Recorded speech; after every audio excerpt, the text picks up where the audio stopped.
Olá, turminha! Hoje nós vamos falar sobre solos. Eu sou a professora Maia Almeida.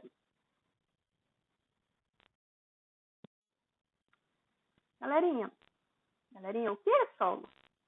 O solo é o que nós chamamos de terra. É a camada superficial da crosta terrestre. Ela é basicamente formada por minerais e matéria orgânica. Essa matéria orgânica, ela vem da decomposição de plantas e animais. Os decompositores, fungos e bactérias, eles vão comer o resto de plantas e animais e vão defecar humus.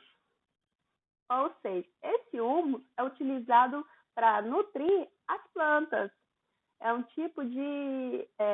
são nutrientes. Então, o humus ele vai servir para a planta crescer, para a planta desenvolver, ok? Então, o solo ele tem uma grande importância na nossa vida, assim como o ar, a água, o fogo e o vento. Ele é fundamental para que ocorra vida de várias espécies. Por exemplo, sem o solo não haveria planta. Logo, a gente não teria o quê? Alimento.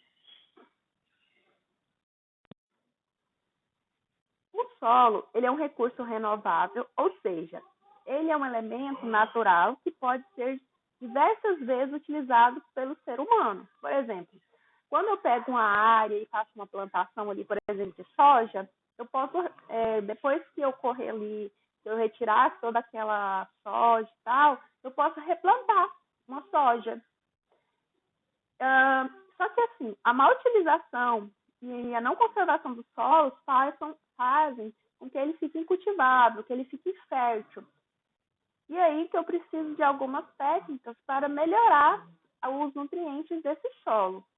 O solo serve de fonte de nutrientes para as plantas e sua composição interfere diretamente na produção agrícola.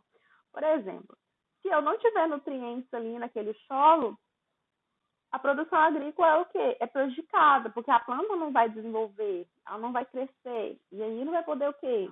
Ser retirada ali para ser levada à sua mesa. É do solo que retiramos nossos alimentos. E sobre eles que construímos nossa casa. Ah, professora, mas eu como carne. Gente, para você comer aquele boizinho lá, assado, frito, um bifinho, primeiramente esse boizinho ele vai comer o quê? Alimento, comer capim. E esse alimento vem da onde? Do solo. Então, não tem como nós fugirmos disso. O solo ele é extremamente importante para a nossa alimentação, para a nossa vida. Como o solo é formado? O solo ele foi formado a partir da decomposição das rochas. As rochas é o que nós chamamos de pedra mesmo. E cada tipo de solo ele foi formado a partir de uma rocha-mãe, que tinha uma característica ali. Isso significa dizer que no início na Terra não existia solo, existia o quê? Rochas, grandes grupos de rochas, que foram lentamente desgastados pelo clima, pela ação da água, dos ventos, também pelos seres vivos e, sobretudo, pelas plantas. Então, o solo é a junção de rocha que foi sendo decomposta pelo clima, pelo tempo, pelo relevo e organismo. A formação do solo na natureza levou milhares de anos. E esse processo ainda continua. Então, muitas rochas que hoje são pedras, rochas, daqui a milhares de anos vão ser o quê? Solo, vai ser terra mesmo. E aqui nós temos um exemplo de como é formado o solo. Primeiramente, ele é uma rocha, ele foi uma rocha. Depois vai ocorrendo o quê? A decomposição desse solo até ele ficar desse modelo aqui, onde vai ter uma camada rica em humus, vai ter algumas pedrinhas. Então, esse solo aqui é o solo maduro, é o solo que a gente utiliza o quê? Para plantar. Esse aqui é pura rocha. Esse aqui é um solo jovem, que foi um pouco decomposto. Esse aqui já foi um pouquinho mais. E esse aqui é um solo maduro, que já está preparado para a plantação.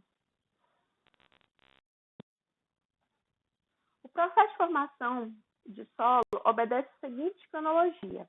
Primeiramente, ocorre a decomposição lenta da rocha-mãe pelos agentes do intemperismo. O agente do intemperismo é a água, o vento, o clima, as plantas, entre outros. Com o tempo, acumula-se maior presença de material orgânico sobre o solo recém-formado. O que ocorre? A matéria orgânica é resto de plantas e animais. Esse material ele vai ser decomposto, esse material orgânico vai ser decomposto por bactérias e fungos e vai enriquecer esse terreno. E os horizontes do solo vão se formando. Esses horizontes são as camadas do solo.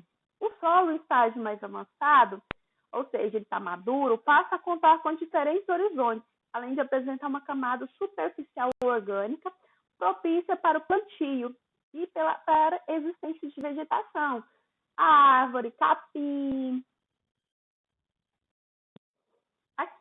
Aqui eu estou mostrando os horizontes. Os horizontes é cada camadinha. O horizonte O é o horizonte orgânico, formado a partir da decomposição de matéria orgânica de origem animal e vegetal. Como eu disse, são o humus. O que é o humus, galera? É a decomposição por fungos e bactérias de materiais orgânicos, ou seja, restos de plantas e animais, onde essas bactérias e esses fungos vão comer esse resto de material e vão defecar um material cheio de nutrientes, é o humus. Então, quer dizer que humus é cocô de bactérias e fungos. Ou seja, futuramente, nós que vamos morrer, né? Todo mundo vai morrer, vai virar o quê? Cocô de bactéria e fungos. Ou seja, nós vamos tornar humus para nutrir as plantas. Então, quem já morreu, já virou o quê? Humus, virou cocô de planta, ou de fungos e bactérias. Olha para onde nós vamos. Gente, o horizonte mineralógico, que é essa parte aqui. E como o nome indica, é composto por minerais, que vem da rocha-mãe. Então, geralmente essa camada apresenta uma boa quantidade de matéria orgânica descomposta, o que faz também que chame solo umífero. Então, essa parte aqui, ela vai ter o quê? O humus e a parte de minerais. O B é o horizonte de decomposição. Esse aqui é praticamente todo mineral. Ele é formado pela acumulação de argila e também de óxido hidróxido, de ferro e alumínio. Ou seja, aqui vai ter uma grande quantidade de ferro e alumínio. Na zona C, é a zona de transição entre o solo e a rocha formadora, ou seja, a rocha-mãe, também chamado de saprolito. É formado por sedimentos maiores e menos decompostos. Ou seja, aqui eu tenho uma pequena quantidade de material sem ser decomposto. E aqui nós temos já a rocha-mãe, que é o quê? Pura pedra, pura rocha. Os solos mais antigos apresentam estruturas mais consolidadas. Ou seja, o solo já está numa formação ali que vai ter o quê? Vegetação, vai ter capim, árvores. Enquanto os solos mais jovens, muitas vezes ainda se encontra em processo intermediário de formação, sem existência de todos os horizontes e com baixo nível de material orgânico. Ou seja, quanto mais jovem esse solo, mais rochoso ele é. E com o tempo ele vai o quê? Decompondo essas rochas vão sendo quebradas em tamanhos menores, bem menores, e aí vai formando o quê? Um solo. Ok, galerinha? Na próxima aula, nós vamos falar sobre os tipos de solo. Ok? Tchau, tchau.